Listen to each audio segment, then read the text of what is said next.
नमस्कार। विश्व धर्म बोध श्रृंखला 30 के इस विश्लेषण में स्वागत है।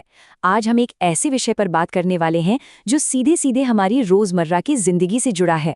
मतलब आधुनिक मीडिया के इस दौर में धार्मिक ज्ञान का बढ़ता खोखलापन, ये उधार का ज्ञान और वर्तमान को समझने की कमी, इसके साथ ही सत्ता और धर्म के बीच जो एक सही समन्वय होना चाहिए, उसकी जरूरत पर भी गहरी चर्चा करेंगे।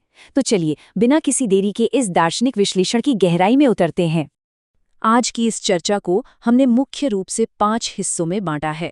पहला, मीडिया और उधार का ज्ञान। दूसरा, आचरण का खोखलापन। तीसरा, नेतृत्व का अभाव। चौथा, सत्ता और धर्म। और आखिर में, धर्म और अधर्म के बीच फंसा हुआ हमारा समाज। तो सबसे पहले बात करते हैं हमारे पहले विषय की, मीडिया और उधार का ज्ञान। आजकल हम सभी सोशल मीडिया पर देखते हैं कि हर कोई कितने अच्छे अच्छे सुविचार और नैतिक ज्ञान की बातें शेयर कर रहा होता है, लेकिन मूल स्रोत यहाँ एक बहुत ही गहरी बात कहता है। वो इसे उधार का ज्ञान कहते हैं। सच कहें तो ये वो ज्ञान नहीं है जिसे इंसान ने खुद के अनुभव से सीखा या गहराई से आत्मसात किया हो। ये बस दूसरों से लिया गया है और आगे फॉरवर्ड कर दिया गया है। और इस उधार के ज्ञान का नतीजा क्या हो रहा है? ये बस दूसरों की नकल करने और बिना खुद अमल किए उपदेश देने की जो एक आदत बन गई है ना, ये असल में हमारे समाज को अंदर ही अंदर बिल्कुल खोखला कर रही है।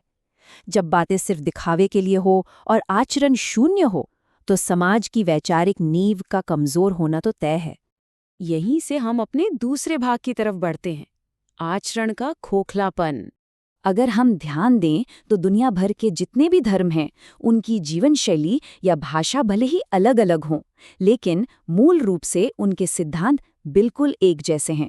सब एक ही नैतिक राह दिखाते हैं। लेकिन विडंबना देखिए, आज के दौर में इन बुनियादी सिद्धांतों को ही किनारे कर दिया गया है। आज की आधुनिक आस्था का रूप ही पूरी तरह बदल गया है। आज लोग किसी गुरु के कठोर अनुशासन में नहीं रहना चाहते। भक्ति का मतलब सिर्फ देवी देवताओं का नाम जपने तक सिमट गया है। और तो और, आज प्राथमिकता उन भजन कीर्तनों को दी जा रही हैं जो बस भीड़ जुटा सकें या कोई मनोकामना पूरी कर सकें। ये सब सच्चे नैतिक अनुशासन से बहुत दूर है, बस एक सतही दिखावा भर रह गया है। लेकिन रुकिए, सब कुछ इतना भी नकारात्मक नहीं है। इंसानी मन में एक बात बहुत साफ है, बदलाव की सच्ची तड़प। लोग अंदर से बदलना चाहते हैं, कुछ बेहतर खोजना चाहते हैं।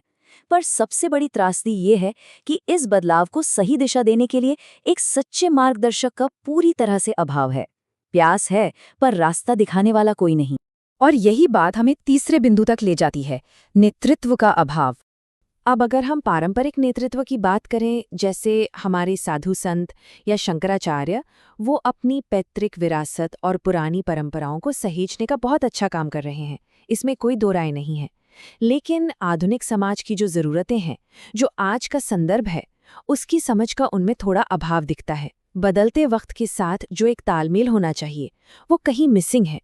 तो फिर इसका समाधान क्या है? यहीं पर हमारा चौथा भाग सामने आता है, सत्ता और धर्म। यहाँ एक बहुत ही दिलचस्प द्वंद्व है। एक तरफ है सत्ता यानी सरकार या स्टेट, जो नियंत्रण तो चाहती है, लेकिन किसी भी बड़े परिवर्तन या कानून बदलने से हिचकिचाती है। उसे हमेशा अपनी व्यवस्था के विनाश का डर रहता है, इसलिए वो बस यथास्थिति बनाए रखना चाहती है। वहीं दूसरी तरफ है व्यवहारिक धर्म, जिसे समाज में उतारने के लिए सत्ता के साथ एक समन्वय की जरूरत है। लेकिन मुश्किल ये है कि दोनों के बीच कोई आधुनिक ढांचा है ही नहीं। और इसीलिए जब सत्ता समाज को प्रबंधित करने या सुधारने के लिए अपने अभियान चलाती है, तो उनमें एक सम्यक बोध यानी एक गहरी और संतुलित समझ का अभाव होता है। बिना इस गहरी समझ के ये सारे प्रयास बहुत ही सतही साबित होते हैं और समाज की असली नैतिक समस्याओं का समाधान नहीं कर पाते। अब आते हैं हमारे 5वें और आखिरी हिस्से पर, धर्म और अधर्म के बीच। इन सारी बातों का जो सार निकलता है, वो हमें एक बहुत ही बेचैन करने वाले सवाल पर लाकर खड़ा कर देता है। क्या सच्चे नेतृत्व के इस अभाव में और मीडिया के इस उधार के ज्ञान के बीच हमारा समाज हमेशा धर्म और अधर्म के बीच एक पेंडुलम की तरह ही झूलता रहेगा? जब तक वर्तमान की सही समझ रखने वाला कोई मार्गदर्शक नहीं मिलता और जब तक हम दिखावे को छोड़कर असली ज्ञान को अपने आचरण में नहीं उतारते, क्या तब तक ये नैतिक संकट ऐसे ही बना रहेगा? ये सच में एक ऐसा सवाल है जो हम सबको खुद के अंदर झांकने पर मजबूर करता है।